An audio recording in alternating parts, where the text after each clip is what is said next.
حضور علیہ السلام سے حرم کی جانب جا رہے ہیں۔ کوہ صفا کے قریب عبداللہ ابن جدعان کا گھر ہے۔ قریب سے گزرے تو آگے سے ابو جہل آ رہا ہے۔ حضور علیہ السلام کو جب اس نے دیکھا تو بدتمیزی شروع کر دی۔ وہ الجھتا چلا جا رہا ہے، حتیٰ کہ اس نے ایک نوکیلا پتھر پکڑ کے حضور کو زخمی کر دیا اور آقا کے نازک بدن سے خون بہنے لگا۔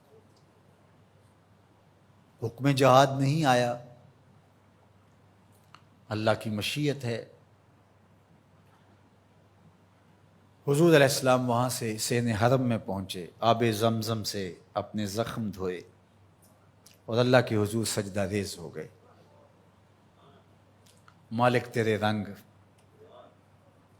یاری تیری سونا پر ازمیشاں تیریاں اگ، سونا پرکھیا جامدہ ہے نال اگاں دے لگ۔ حضور کے چچا حمزہ بن عبد المطلب ابھی اسلام نہیں لائے تھے، شکار کرنے گئے ہوئے تھے۔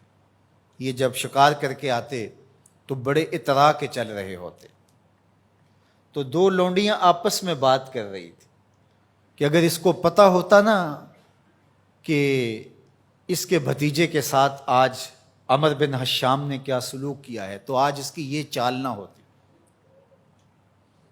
تو حمزہ بن عبد المطلب کے کان میں یہ بات پڑ گئی، اللہ اکبر، رک گئے۔ وہ جو فاخرانہ چال تھی تبدیل ہو گئی۔ تجسس سے پوچھتے ہیں کیا ہوا، انہوں نے ساری کہانی سنائی۔ بس غصے میں آ گئے، کمان ہاتھ میں پکڑی تھی، اسی طرح سیدھا سین حرم میں پہنچے۔ صنادید قریش نشستیں جمائے بیٹھے تھے، ابو جہل بھی اپنے چیلے چانٹوں کے ساتھ ایک نشست پہ براجمان تھا۔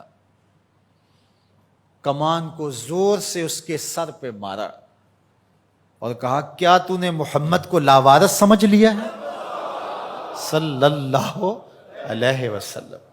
خیر ابو جہل کا سر پھٹ گیا، اس کے چیلے چانٹے اٹھے، لیکن بڑا کائیں شخص تھا ابو جہل۔ اس نے کہا کہ یہ اس وقت تو تنہا ہے، لیکن اگر سلسلہ چھڑ گیا تو بنو ہاشم بھی آ جائیں گے اور میں نے بہت سری زیادتی کی ہے۔ اس نے کہا بس بس بس چھوڑ دو، مجھ سے کچھ ہو گیا تھا۔ اب حضرت امیر حمزہ حضور کو تلاش کرنے لگے اور حضور سین حرم میں سر جھکائے سجدہ ریز تھے، اور یہ جا کے پاس کھڑے ہو گئے، یا ابن اخی، اے میرے بھائی کے بیٹے۔ حضور نے سر نہیں اٹھایا۔ پھر انہوں نے کہا یا ابن اخی، اے میرے بھائی کے بیٹے۔ حضور پھر سجدے میں سر رکھ کے رو رہے ہیں۔ پھر انہیں تیسری مرتبہ کہا یا ابن اخی، اے میرے بھائی کے بیٹے۔ حضور سجدہ ریز ہے۔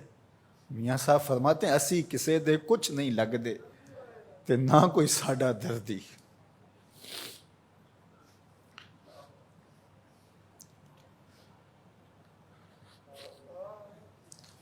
خیر حضور نے سر انور اٹھایا تو کہا بھتیجے تو خوش ہو جا، میں تیرا بدلہ لے آیا ہوں۔ حضور نے بڑی بے نیازی سے کہا کہ چچا مجھے کوئی خوشی نہیں ہوئی۔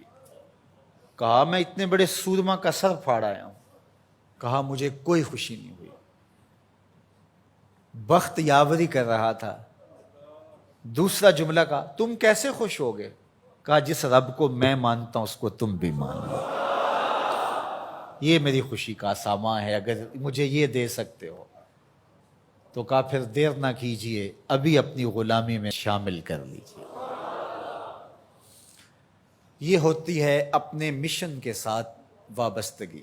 ہم اپنے چھوٹے چھوٹے سطحی مفادات کی وجہ سے کتنے بڑے دینی نقصان کر دیتے ہیں، اور ہم جان رہے ہوتے ہیں کہ میری اس ذات سے یہ نقصان ہو رہا ہے، لیکن ہمارا نفس اتنا بڑا ہوتا ہے۔ لیکن یہاں مشن کے ساتھ وابستگی دیکھیے۔ وہ کہتے ہیں کہ بھتیجے بتاؤ تم کیسے راضی ہوتے ہو؟ تو جو حضور بولتے ابو جہل کے ٹکڑے ٹکڑے ہو چکے ہوتے چند لمحوں کے بعد، لیکن کہا نہیں، میں اس سے راضی ہوتا ہوں کہ جس رب کو میں مانتا ہوں وہ اس کو تو مان لے.